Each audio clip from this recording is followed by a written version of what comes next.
ಇತ್ತೀಚಿನ ಸಂಚಿಕೆಗಳನ್ನು ಜಾಹೀರಾತಿನ ಕಿರಿಕಿರಿ ಇಲ್ಲದೆ ನೋಡಿ.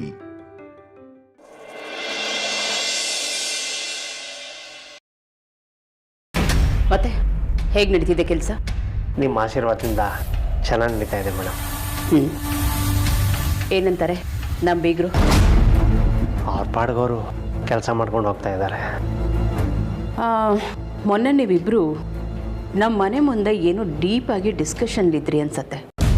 ಯಾವ ವಿಚಾರ ಮಾತಾಡ್ತಿದ್ರಿ? ಡಿಸ್ಕಷನಾ? ಆ ಥರ ಏನೂ ಇಲ್ಲ ಮೇಡಮ್, ಸುಮ್ಮನೆ ಹಾಗೆ ಕ್ಯಾಶುವಲ್ ಆಗಿ ಮಾತಾಡ್ತಾ ಇದ್ವಿ.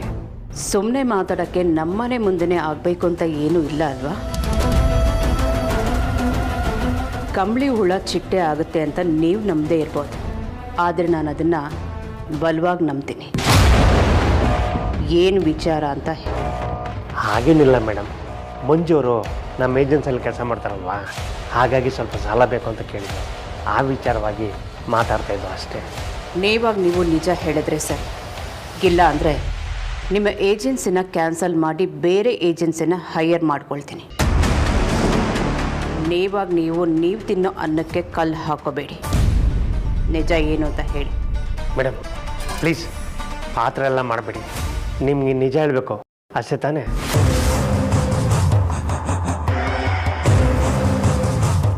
ಅಮೌಂಟ್ ಕೊಡೋವರೆಗೂ ದಯವಿಟ್ಟು ಇದನ್ನು ಇಟ್ಕೊಂಡಿರಿ ಸರ್. ಏನ್ರಿ ಇದು? ಸರ್, ಇದು ನಮ್ಮ ಸೈಟ್ ರಿಜಿಸ್ಟ್ರೇಷನ್ ಪೇಪರು. ದಯವಿಟ್ಟು ಈ ಪೇಪರ್ ಇಟ್ಕೊಡ್ರಿ. ಆಮೇಲೆ ನಿಮ್ಮ ಅಸಲು ಬಡ್ಡಿ ತೀರಿಸ್ಬಿಟ್ಟು ಇದನ್ನು ಬಿಡಿಸ್ಕೊಂಡು ಹೋಗ್ತೀನಿ. ಇಷ್ಟ ಆಯಿತು ಮೇಡಮ್. ಆ ಸೈಟು ರಿಜಿಸ್ಟ್ರೇಷನ್ ಪೇಪರ್ ಎಲ್ಲಿದೆ ಅದನ್ನು ತೊಗೊಂಡು ಬನ್ನಿ. ಯಾರ ಹೆಸರಲ್ಲಿದೆ ಅಂತ ನೋಡೋಣ. ಕಾರು ಇದೆ ಮೇಡಮ್, ತಗೊಂಬರ್ತೀನಿ.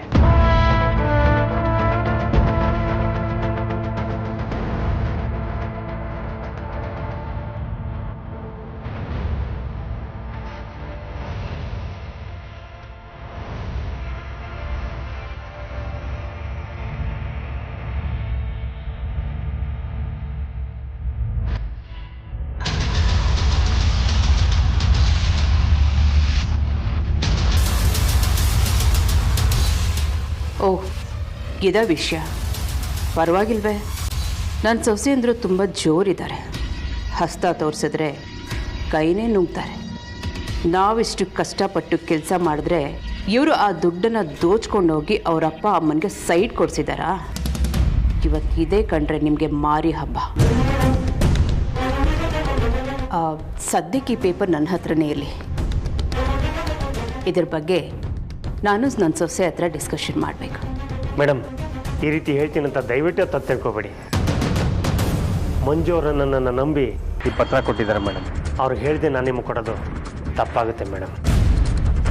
ನಿಮ್ಮ ಕನ್ಸರ್ನ್ ನಂಗೆ ಅರ್ಥ ಆಗುತ್ತೆ. ಮಂಜು ಅವರು ನಿಮ್ಮ ಏಜೆನ್ಸಿನಲ್ಲಿ ತುಂಬ ಪ್ರಾಮಾಣಿಕವಾಗಿ ಕೆಲಸ ಮಾಡ್ತಿದ್ದಾರೆ. ನಿಮಗೆ ಅವ್ರ ಬಗ್ಗೆ ಅಷ್ಟು ಕನ್ಸರ್ನ್ ಇರಬೇಕಾದ್ರೆ ಇನ್ನವ್ರು ನಮ್ಮ ಬೀಗರು, ನಮಗಿನ್ನೆಷ್ಟಿರಲ್ಲ ಹೇಳಿ. ನೋಡಿ, ನೀವು ಭಯಪಡೋ ಅವಶ್ಯಕತೆ ಇಲ್ಲ. ನೀವು ನನ್ನ ಮೇಲೆ ನಂಬಿಕೆ ಇಡ್ಬೋದು. ಇನ್ನು 2 days ಅಷ್ಟೇ ಈ ಪೇಪರ್ನ ನಾನೇ ನಿಮ್ಗೆ ವಾಪಸ್ ಕೊಡ್ತೀನಿ. ನಂಬಿಕೆ ಇಲ್ಲ ಅಂತಲ್ಲ ಮೇಡಮ್, ಪರವಾಗಿಲ್ಲ, 2 ದಿನ ಬಿಟ್ಟೇ ಕೊಡಿ. ನಾನು ಬರ್ತೀನಿ ಮೇಡಮ್.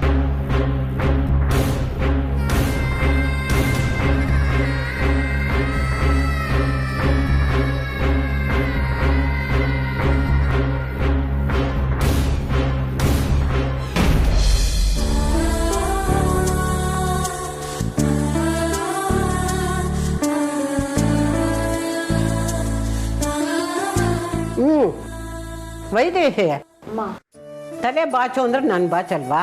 ಕೂದಲೆಲ್ಲ ಅಷ್ಟೊಂದು ಸಿಕ್ಕಾಗಿದೆ. ಕೊಡು ಬಾಚಣಿಗೆ, ನಾನು ಬಾಚುತ್ತೀನಿ. ಅಮ್ಮ, ಯಾರಾದರೂ ನೋಡಾರು? ಯಾರಾದರೂ ನೋಡ್ತಾರೆ, ನೋಡಿದ್ರೆ ನನಗೇನಂತೆ?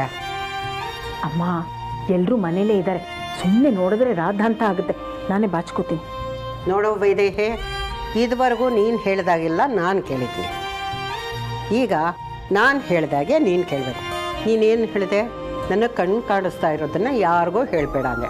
ಸರಿ ಅಂತ ಒಪ್ಕೊಂಡೆ. ನಾನೇ ನಿಮ್ಮ ಮಗಳು ಅನ್ನೋದನ್ನು ಯಾರಿಗೂ ಹೇಳಬೇಡಿ ಅಂದೆ, ಅದಕ್ಕೂ ಒಪ್ಕೊಂಡೆ. ಈಗ ನನ್ನ ಮಗಳಿಗೆ ನಾನೇ ತಲೆ ಬಚ್ತೀನಿ ಅಂದರೆ ಬೇಡ ಅಂದರೆ ಹೆಂಗೆ? ನೀನು ಸುಮ್ಮನೆ ಕೂತ್ಕೋ, ನಾನೇ ತಲೆ ಬಚ್ತೀನಿ. ಕೊಡಿ ಇಲ್ಲಿ ಬಾಚಣಿಗೆ, ತಿರುಗು. ಮಾತಾಡಬೇಡ, ಎಲ್ಲಿ ಸುಮ್ಮನೆ ಇರಮ್ಮ.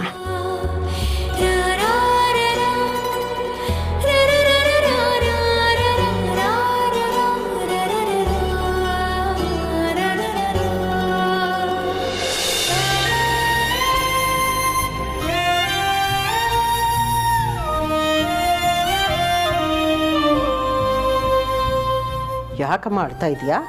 ಓಹ್, ನಾನು ಬೈದೆ ಅಂತಲ್ಲ. ಇಲ್ಲಮ್ಮ, 25 ವರ್ಷಗಳಿಂದ ನನ್ನನ್ನು ಕೂಡ ಹಾಕಿದ್ರು. ನಿಮ್ಮನ್ನೆಲ್ಲ ಮತ್ತೆ ನೋಡ್ತೀನಿ, ನಿಮ್ಮ ಜೊತೆ ಇರ್ತೀನಿ, ನಿಮ್ಮ ಪ್ರೀತಿ ಪಡಿತೀನಿ ಅಂತ ಕನಸಿನಲ್ಲೂ ಅಂದ್ಕೊಂಡಿರ್ಲಿಲ್ಲಮ್ಮ.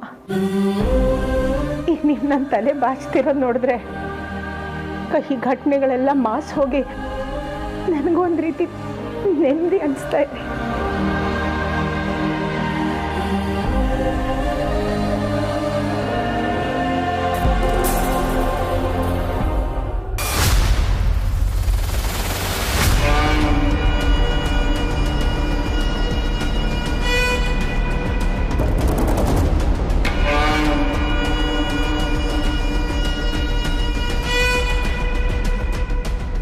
ಅರೆ, ಈಗ ತಾನೇ ಅಮ್ಮ ವೈದೇಹಿಗೆ ತಲೆ ಬಾಚೋದು ನೋಡಿದ್ನಲ್ಲ.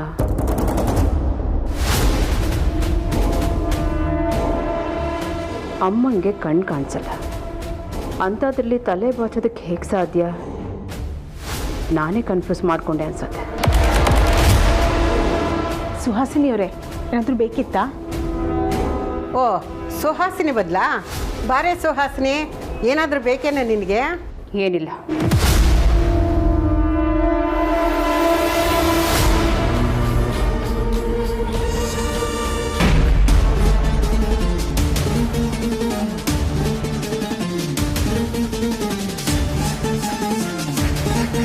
ಅಮ್ಮ, ಸುಹಾಸಿನಿ ನೋಡಿದ್ರೆ ಏನು ಗತಿ? ಆಕಾಶ ಭೂಮಿ ಬಂದ್ ಮಾಡಿರೋಳು. ನೋಡಿದ್ರು ಏನು ಮಾಡೋಕ್ಕಾಗಲ್ಲ. ನೋಡಿದ್ಲು ತಾನೇ, ಏನಾಯ್ತೀಗ? ನೋಡ್ಕೊಳ್ಳಿ ಬಿಡು. ಜೋರಾಗಿದ್ದೀರಮ್ಮ ನೀವು. ಸುಹಾಸಿನಿ ಬಂದು ಅರ್ಲೆ ಬಾಗ್ಲು ಹಾಕಿದ್ದೀನಿ. ಇಷ್ಟು ವಯಸ್ಸಾದ್ರೂ ನಿಮ್ಮ ಹುಡುಗಾಟ ಇನ್ನೂ ಕಡಿಮೆ ಆಗಲಿಲ್ಲ ಅಲ್ಲ? ನಾನು ಅದೇ ಅಮ್ಮನಿ. ಹೌದು.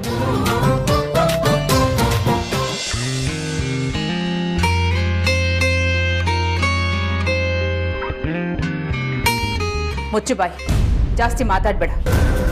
ಮೊನ್ನೆ ತಾನೇ 2 kg ತುಪ್ಪ ತರಿಸಿದ್ದೀನಿ, ಆಗಲೇ ಖಾಲಿ ಆಗೋಯ್ತಾ? ನೋಡು, ಸುಮ್ಮನೆ ಕತೆ ಹೇಳಬೇಡ. ನಮ್ಮನೆ ಐಟಮ್ಸ್ ಎಲ್ಲ ನಿನ್ನ ಮನೆಗೆ ಹೋಗ್ತಿದೆ ಅಂತ ನನಗೆ ಚೆನ್ನಾಗಿ ಗೊತ್ತಾಗಿದೆ. ಇನ್ನೊಬ್ಬರ ಮನೆ ವಸ್ತುನ ಮುಟ್ಟಕ್ಕೆ ನಾಚಿಕೆ ಆಗಲ್ವ ನಿನಗೆ? ನಿಜ ಹೇಳು, ಎಷ್ಟು ದಿನದಿಂದ ಈ ಕೆಲಸ ಮಾಡ್ತಿದ್ದೀರಾ? ನಮ್ಮ ಕೈಗೆ ಚೊಂಬು ಕೊಟ್ಟು ನಮ್ಮನ್ನ ಬೀದಿನಲ್ಲಿ ನಿಲ್ಲಿಸ್ಬೇಕು ಅಂದ್ಕೊಂಡಿದ್ದೀರಾ? ಮನೆ ನೋಡ್ಕೊಳ್ಳಿ ಅಂತ ಬಿಟ್ಟರೆ ಇಡೀ ಮನೆನ ಗುಡಿಸಿ ಗುಂಡಾಂತರ ಮಾಡ್ತಿದ್ದೀರಾ? ಬೇಲಿನ ಎದ್ದು ಹೊಲ ಮೇಯ್ತು ಅನ್ನೋ ಗಾದೆನ ನಿಮ್ಮಂಥವ್ರನ್ನ ನೋಡೇ ಮಾಡಿರ್ಬೇಕು. ಯಾಕತ್ತೆ, ಏನಾಯ್ತು? ಯಾರಿಗೆ ಬೈತಾ ಇದ್ದೀರಾ? ಇನ್ಯಾರಿಗೆ? ಹಾಳಾದ ಕೆಲಸದವಳಿಗೆ. ಅವಳು ನಮ್ಮ ಮನೆನ ದೋಚಕ್ಕೆ ಶುರು ಮಾಡಿದ್ದಾಳೆ. ನಮ್ಮ ಮನೆ ದೋಚಿ ಎಲ್ಲೋ ಸೈಟ್ ತಗೊಂಡು ಮನೆ ಕಟ್ತಿದ್ದಾಳಂತೆ.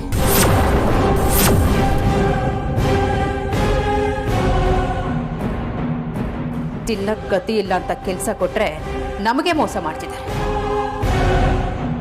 ಕಷ್ಟಪಟ್ಟು ದುಡಿದ್ರೆ ತಾನೆ ದುಡ್ಡಿನ ವ್ಯಾಲ್ಯೂ ಏನು ಅಂತ ಗೊತ್ತಾಗೋದು. ಯಾರೋ ತಂದು ಹಾಕ್ತಾರೆ, ಇವರು ಕೂತ್ಕೊಂಡು ಮಜಾ ಮಾಡ್ತಾರೆ. ಬೇರೆಯವ್ರ ದುಡ್ಡು ಮುಟ್ಟಕ್ಕೆ ಹೇಗಾದರೂ ಮನಸ್ಸು ಬರುತ್ತೆ. ಅಪ್ಪ ಅಮ್ಮ ಚಿಕ್ಕ ವಯಸ್ಸಿನಲ್ಲೇ ಸಂಸ್ಕಾರ ಕಲಿಸಿದ್ದಿದ್ರೆ ಇವತ್ತು ಹೀಗಾಗ್ತಿರ್ಲಿಲ್ಲ. ಹುಟ್ಗುಣ ಸುಟ್ಟರು ಹೋಗಲ್ಲ ಅಂತ ಹೇಳ್ತಾರಲ್ಲ, ಅದನ್ನ ಇಂಥವ್ರು ನೋಡೇ ಮಾಡಿರ್ಬೇಕು. ಈ ಮನೆಯಲ್ಲಿ ಹೇಳೋರು ಕೇಳೋರು ಯಾರೂ ಇಲ್ಲ ಅಂತ ಅನ್ಕೊಂಡ್ರು. ಇವರು ಆಡಿದ್ದೇ ಆಟ ಆಗೋಗಿದೆ. ಇವ್ರಿಗೆ ಸರಿಯಾಗಿ ಬುದ್ಧಿ ಕಲಿಸ್ಬೇಕು. ಇಲ್ಲಾಂದ್ರೆ ನಮ್ಮನ್ನ ಬೀದಿಗೆ ತಂದ್ಬಿಡ್ತಾರೆ. ಏಯ್, ದುಡ್ಡ ನಿಮ್ಮ ಅಪ್ಪನ ಮನೆಯಿಂದ ತಂದಿದ್ಯಾ? ನಿನಗಿಷ್ಟ ಬಂದಂಗೆ ಖರ್ಚು ಮಾಡೋಕ್ಕೆ. ಅಮ್ಮು, ಅತ್ತೆ ಆ ರೀತಿ ಮಾತಾಡಿದ್ರು ನಿನ್ಗೇನಾದರೂ ಗೊತ್ತಾಯ್ತಾ? ಇಲ್ಲ ಅಕ್ಕ, ನನಗೂ ಗೊತ್ತಾಗಲಿಲ್ಲ. ಆದರೆ ಇಂಡೈರೆಕ್ಟಾಗೇನೋ ನಮಗೆ ಹೇಳ್ದಂಗಿತ್ತು. ಹೌದಾ? ನಮಗೆ ಹೇಳಿದ್ರು ಅಂತ್ಯಾ? ಅತ್ತೆಗೇನು ಕಮ್ಮಿ ಇಲ್ಲ. ಯಾರಿಗೆ ವಿಷಯ ಮುಡಿಸ್ಬೇಕೋ ನೇರವಾಗಿ ಮುಡಿಸ್ತಾ ಇದ್ರು, ಇಂಡೈರೆಕ್ಟ್ ಆಗಾದರೂ ಮುಡಿಸ್ತಾರೆ. ಅಲ್ಲ ಅಮ್ಮು, ಅತ್ತೆ ಮಾತಾಡಿದ್ದು ಯಾವ ರೀತಿ ಇತ್ತು ಅಂದರೆ, ನಾವು ಈ ಮನೆಯಿಂದ ದುಡ್ಡು ತೊಗೊಂಡೋಗಿ ಅಪ್ಪ ಅಮ್ಮಗೆ ಸೈಟ್ ಕೊಡ್ಸಿದ್ವಿ ಅನ್ನೋ ರೀತಿನಲ್ಲಿ ಮಾತಾಡ್ತಿದ್ದಾರೆ. ಕೆಲಸದವ್ಳು ಮಾಡಿದ ಎಡವಟ್ಗೆ ನಾವೇ ಮಾಡಿದ್ವಿ ಅನ್ಕೊಂಡ್ಬಿಟ್ರೆ ಹೇಗೆ? ಮೋಸ್ಟ್ಲಿ ಅತ್ತೆ ಮಿಸ್ಟೇಕ್ ಮಾಡ್ಕೊಂಡಿದ್ದಾರೆ ಅನ್ಸುತ್ತೆ. ಇಲ್ಲ ಅಕ್ಕ, ಇದೀಗೆ ಬಿಟ್ರೆ ಆಗಲ್ಲ. ಅದೇನು ಅಂತ ಕೇಳಿಬಿಡೋಣ ಬಾ. ಏ ಅಮ್ಮು, ಬೇಡ, ಸುಮ್ಮನೆ ಇರು. ಹಿಂದೆ ಮುಂದೆ ಗೊತ್ತಿಲ್ಲದೆ ಅತ್ತೆ ಹತ್ರ ಹೋಗಿ ಮಾತಾಡೋದು ತಪ್ಪಾಗುತ್ತೆ. ಅವ್ರು ಯಾಕೆ ಆ ರೀತಿ ಮಾತಾಡ್ತಾರೆ ಹೇಳು? ಏನೇ ಇದ್ರು ನೇರವಾಗಿ ಕೇಳ್ತಾರೆ, ಇಂಡೈರೆಕ್ಟ್ ಆಗಲ್ಲ ಯಾಕೆ ಮಾತಾಡ್ತಾರೆ? ಅಕ್ಕ ಹಿಂಗೆ ಅರ್ಥ ಆಗಲ್ಲ ಬಾ.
ಧ್ರುವ, ನೀನು ನೋಡಿದೆ ಎಷ್ಟು ದಿನ ಆಯಿತು.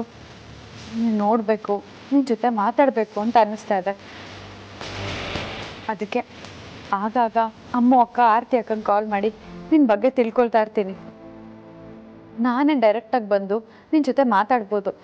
ಆದರೆ ನಾನೇನು ಮಾಡಲಿ, ಅಪ್ಪ ನನ್ನ ಹತ್ರ ಮಾತು ತೊಗೊಂಡಿದ್ದಾರೆ, ನಿಮ್ಮ ಮನೆಗೆ ಹೋಗಬಾರ್ದು, ನಿನ್ನ ಜೊತೆ ಮಾತಾಡಬಾರ್ದು ಅಂತ. ನನಗೆ ಇಲ್ಲೇ ಮನೇಲೇ ಕಟ್ಟ ಹಾಕ್ದಾಗಿದೆ. ಅದಕ್ಕೆ ನೀನು ನೆನಪಾದಾಗೆಲ್ಲ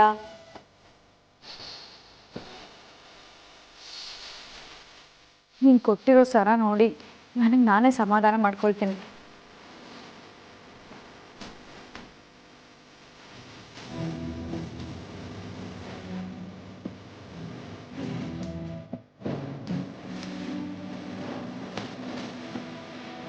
ಹೀಗೆ ನೀನು ನೋಡಿದೆ, ಮಾತಾಡಿದೆ, ತುಂಬ ದಿನ ಇರೋದಕ್ಕೆ ಕಷ್ಟ ಆಗುತ್ತೆ. ಅದಕ್ಕೆ ನಾನು ಮೋಕ ಆಗ್ತಿದ್ದಂಗೆ ನಮ್ಮ ವಿಷಯನ ಹೇಳೋಣ ಅಂತ ಅಂದ್ಕೊಂಡಿದ್ದೀನಿ. ಆದರೆ ಏನು ತೊಂದರೆ?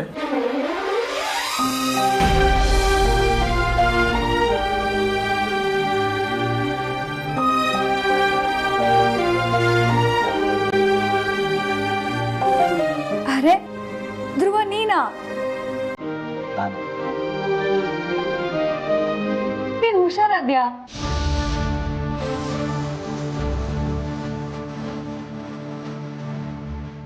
ಬಿಡು, ನೀನು ಲವ್ ಮಾಡ್ತೀನಿ ಅಂತ ಓಪನ್ ಆಗಿ ಏನು ಪ್ರಾಬ್ಲಮ್? ಪ್ರಾಬ್ಲಮ್ ಅಂತ ಏನೂ ಇಲ್ಲ ಧ್ರುವ. ನನ್ನ ಭಯ ಅಂದರೆ ಸುಹಾಸಿನಿ ಹತ್ತಿದೆ. ಅವತ್ತು ಮನೆ ಬೇರೆ ಮಾಡು ಅಂತ ಹೇಳೋದು ಕಾರಣನೂ ಇದೆ. ಅದು ಅಲ್ಲದೆ ಈಗ ನೀನು ಹೆತ್ತಮ್ಮ ಬೇರೆ ಬಂದಿದ್ದಾರೆ. ನಾನು ಈಗ ಈ ವಿಷಯ ಹೇಳಿದ್ರೆ ಅವರೆಲ್ಲರೂ ಹೇಗೆ ತಗೋತಾರೆ ಅನ್ನೋದೇ ಭಯ ಆಗಿರೋದು. ಈ ವಿಷಯನ ನಾನು ಯಾರಿಗೂ ಹೇಳಿಲ್ಲ ಧ್ರುವ. ಹಾಗಿದ್ರೆ ನೀನು ನನ್ನ ಮದುವೆ ಆಗಲ್ವಾ? ನೀನು ನನ್ನ ಜೊತೆ ಇರೋದಕ್ಕೆ ಇಷ್ಟ ಇಲ್ವಾ? ಅದು ಹಾಗಲ್ಲ ಧ್ರುವ. ನಂಗೆ ನೀನಂದ್ರೆ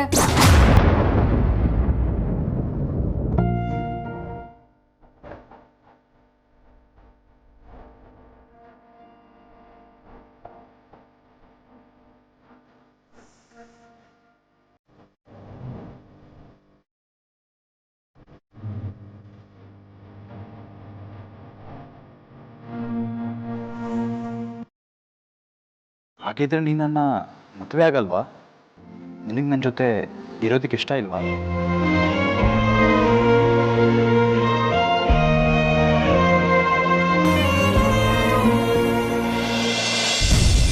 ಅತ್ತೆ, ತಪ್ಪು ಮಾಡಿದ್ದೀವಿ ಅಂದರೆ ಮಾಡಿದ್ದೀವಿ ಅಂತ ಡೈರೆಕ್ಟಾಗಿ ಹೇಳಬೇಕು. ಅದು ಬಿಟ್ಬಿಟ್ಟು ಇಂಡೈರೆಕ್ಟಾಗಿ ಹೇಳೋದಲ್ಲ. ಏನೇನು ಮಾತಿನ ಅರ್ಥ? ನಿಮ್ಮ ಮಾತಿನ ಅರ್ಥ ಏನು ಅಂತ ಕೇಳಬೇಕಾಗಿರೋದು ನಾವು, ನೀವಲ್ಲ. ನೋಡಿ ಅತ್ತೆ, ನಮಗೆ ನಿಮ್ಮ ಥರ ಇಂಡೈರೆಕ್ಟಾಗಿ ಮಾತಾಡೋದಕ್ಕೆ ಬರಲ್ಲ. ನಮಗೇನಿದ್ರು ಡೈರೆಕ್ಟಾಗಿ ಮಾತಾಡಿನ ಅಭ್ಯಾಸ. ಆವಾಗಲೇ ನೀವು ಫೋನಲ್ಲಿ ಇಂಡೈರೆಕ್ಟಾಗಿ ನಮಗೆ ಬೈತಿತ್ತು ಅಂತ ನಮ್ಗೆ ಅನ್ನಿಸ್ತಿದೆ. ಅತ್ತೆ, ನೀವು ಅವರು ಇವರು ಅಂತ ನೆಪ ಮಾಡ್ಕೊಂಡು ಮಾತಾಡೋದೇನು ಬೇಕಾಗಿಲ್ಲ. ನಮ್ಮ ತಪ್ಪನ್ನು ನೀವು ಡೈರೆಕ್ಟಾಗಿ ನಮ್ಮ ಹತ್ರನೇ ಹೇಳ್ಬೋದು. ಅಟ್ಲೀಸ್ಟ್ ಈಗಲಾದರೂ ಹೇಳಿ, ಏನು ನಿಮ್ಮ ಉದ್ದೇಶ? ಯಾಕೆ ನಮಗೆ ಹಂಗೆ ಬೈದಿದ್ದು? ನಿಮ್ಮ ಗೆಸ್ ಕರೆಕ್ಟ್ ಆಗಿದೆ. ಕೆಲಸದೊಳು ನೆಪ ಮಾಡಿಕೊಂಡು ನಾನು ಬೈದಿದ್ದು ನಿಮಗೇನೆ. ಅದೇ ಯಾಕೆ ಅಂತ ಅತ್ತೆ?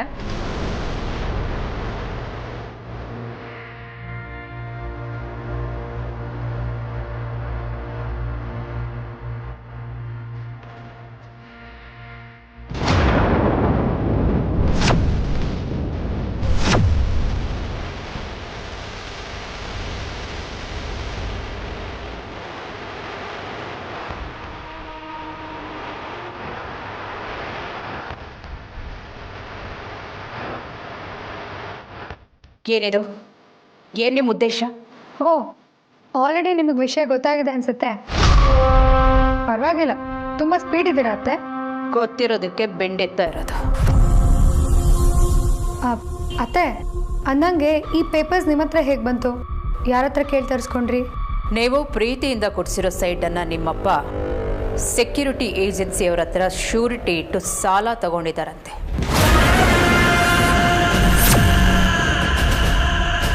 ಆ ಏಜೆನ್ಸಿಯವರೇ ನನಗೆ ಈ ಪೇಪರ್ ಕೊಟ್ಟು ನಿಮ್ಮ ಬೀಗ್ರ ಹಣೆ ಬರ ನೋಡಿ ಅಂತ ಹೇಳಿದ್ರು.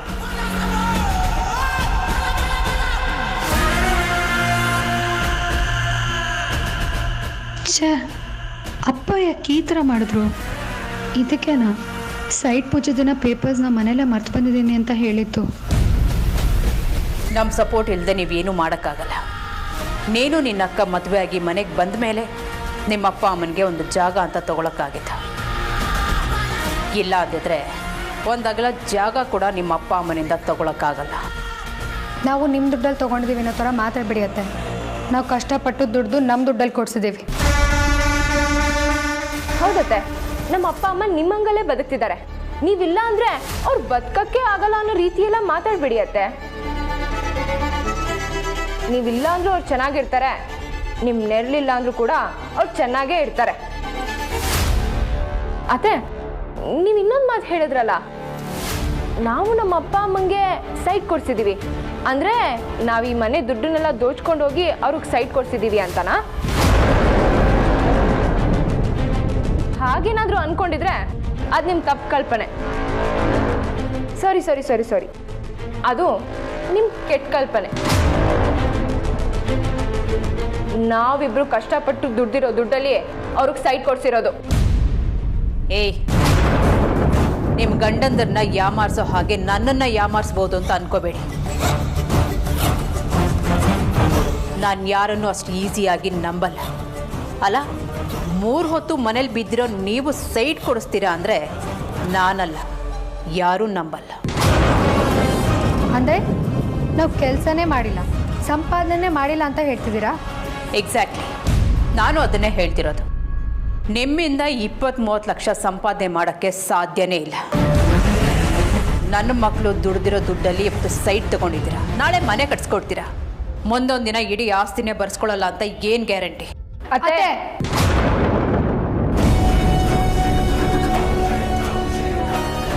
ನಿಮ್ಮ ಅಪ್ಪ ಅಮ್ಮನಿಗೋಸ್ಕರ ಏನು ಬೇಕಾದರೂ ಮಾಡ್ತೀರಾ ನೀವು.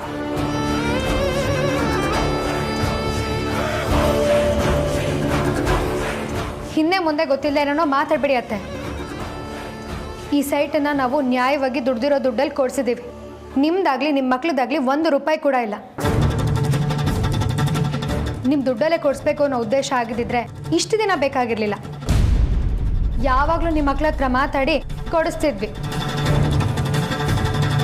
ಆದರೆ ನಿಮ್ಮ ಬಾಯಲ್ಲಿ ಈ ಥರ ಮಾತು ಬರಬಾರ್ದು, ನಿಮ್ಮ ಹಂಗಲ್ಲ ನಮ್ಮ ಅಪ್ಪ ಅಮ್ಮ ಬದುಕಬಾರ್ದು ಅಂತ ನಮ್ಮ ದುಡ್ಡಲ್ಲಿ ನಾವೇ ಕೊಡಿಸಿರೋದು.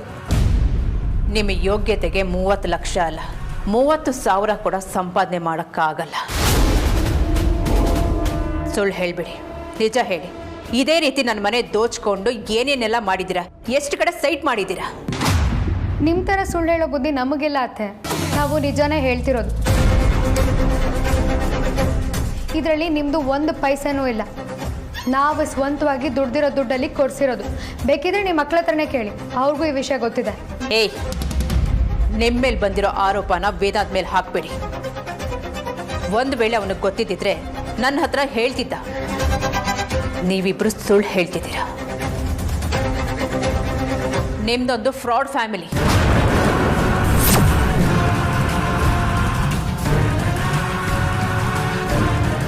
ಅತ್ತೆ, ನಾಳೆಗೆ ಬಿಗಿ ಹಿಡ್ದು ಮಾತಾಡಿ. ನಿಮ್ಮ ಜಾಗದಲ್ಲಿ ಬೇರೆ ಯಾರೇ ಇದ್ದಿದ್ರು ನಾನು ಸುಮ್ಮನೆ ಇರ್ತಿರ್ಲಿಲ್ಲ. ನಮ್ಮ ಬಗ್ಗೆ ಎಷ್ಟು ಬೇಕಂದ್ರೂ ಮಾತಾಡಿ ಪರವಾಗಿಲ್ಲ, ಆದ್ರೆ ನಮ್ಮ ಅಪ್ಪ ಅಮ್ಮನ ಬಗ್ಗೆ ಮಾತ್ರ ಮಾತಾಡಬೇಡಿ. ಅವ್ರ ಬಗ್ಗೆ ಮಾತಾಡೋಕ್ಕೆ ನಿಮ್ಗೆ ಯಾವ ಯೋಗ್ಯತೆನೂ ಇಲ್ಲ. ಏಯ್, ಮುಚ್ಚೆ ಬಾಯಿ. ಇವಳ ಜೊತೆ ಸೇರ್ಕೊಂಡು ನನಗೆ ಎದುರು ಮಾತಾಡ್ತೀಯಾ? ನಿನಗೆ ಹೀಗೆಲ್ಲ ಬಾಯಿ ಮಾತಲ್ಲಿ ಹೇಳಿದ್ರೆ ಅರ್ಥ ಆಗಲ್ಲ. ಅವರಿಬ್ರು ಮನೆಗೆ ಬರಲಿ. ನಿಮ್ಮಿಬ್ಬರನ್ನ ಒದ್ದು ಮನೆಯಿಂದ ಆಚೆ ಹಾಕ್ಸ್ಲಿಲ್ಲ ಅಂದರೆ ಕೇಳಿ. ನೀವೇ ನಮ್ಮನ್ನು ಹೊರಗೆ ಹಾಕೋದು, ನಾವೇ ಹೋಗ್ತೀವಿ. ಮೊದಲು ತೊಲಗಿ, ನಾನು ಕಣ್ಮುಂದೆ ಕಾಣಿಸ್ಕೋಬೇಡಿ. ನಿಮಗೆ ಇಷ್ಟ ಇರಬೇಕಾದ್ರೆ ನಮಗಿನ್ನೆಷ್ಟು ಇರಬೇಡ. ನೀವಾಗ ನೀವೇ ತಪ್ಪಾಯಿತು, ಸಾರಿ, ಒಳಗೆ ಬನ್ನಿ ಅಂತ ಹೇಳೋವರೆಗೂ ನಾವು ಈ ಮನೆ ಹೊಸಲು ತುಳಿಯಲ್ಲ. ಏ ಅಮ್ಮ, ಅವ್ರ ಹತ್ರ ಏನು ಮಾತಾಡ್ತಿದ್ಯಾ? ಇಕ್ಕಿ ಬಾವ ಬರೋವರೆಗೂ ನಾವು ಈ ಮನೆ ಒಳಗಡೆ ಬರೋದು ಬೇಡ.